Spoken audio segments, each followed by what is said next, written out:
ಬೆಂಗಳೂರಿನಲ್ಲಿ ರೋಡ್ ರೇಜ್ ಪ್ರಕರಣಗಳು ಅಂದರೆ ರಸ್ತೆಯಲ್ಲಿ ಆಕ್ರಮಣಕಾರಿಯಾಗಿ ನಡೆದುಕೊಳ್ಳುವಂತಹ ಘಟನೆಗಳು ಜಾಸ್ತಿ ಆಗ್ತಾ ಇದ್ದಾವೆ.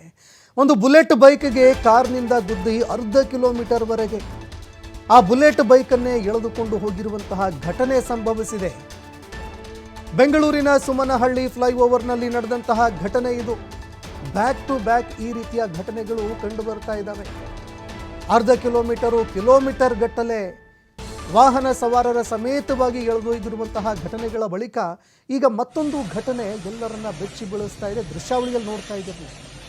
ಜನ ನಿಲ್ಲೋದಕ್ಕೆ ಎಷ್ಟೇ ಹೇಳಿದ್ರೂ ಕೂಡ ನಿಲ್ಲದೆ ಅತ್ಯಂತ ಆಕ್ರಮಣಕಾರಿಯಾಗಿ ಅಮಾನುಷವಾಗಿ ನಡೆದುಕೊಳ್ತಾ ಇರುವಂತಹ ಘಟನೆಗಳು ಸಂಭವಿಸ್ತಾ ಇದೆ.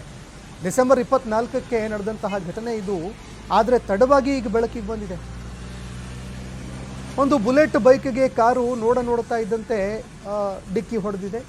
ಅದಾದ ಬಳಿಕ ಸುಮಾರು ಅರ್ಧ ಕಿಲೋಮೀಟರ್ವರೆಗೆ ಈ ಕಾರು ಆ ಬೈಕನ್ನು ಎಳೆದೊಯ್ದಿದೆ. ಸಾರ್ವಜನಿಕರು ಈ ವ್ಯಕ್ತಿಯನ್ನು ಹಿಡಿದು ಪೊಲೀಸರಿಗೆ ಒಪ್ಪಿಸಿದ್ದಾರೆ. ವಿಚಾರಣೆ ವೇಳೆ ಯಾವಾಗ ವಿಚಾರಣೆ ಮಾಡಿದ್ರು ಆತನನ್ನು ಈತ ಕುಡಿದು ವಾಹನ ಚಾಲನೆ ಮಾಡ್ತಾ ಇದ್ದ ಅನ್ನೋ ಮಾಹಿತಿ ಲಭ್ಯವಾಗ್ತಾ ಇದೆ. ಕುಡಿದಿದ್ದ, ಮದ್ಯಪಾನ ಮಾಡಿ ಈತ ಕಾರ್ ಚಲಾಯಿಸ್ತಾ ಇದ್ದ ಅನ್ನುವಂತಹ ಮಾಹಿತಿ ಅಧಿಕಾರಿಗಳಿಗೆ ಲಭ್ಯ ಆಗಿದೆ.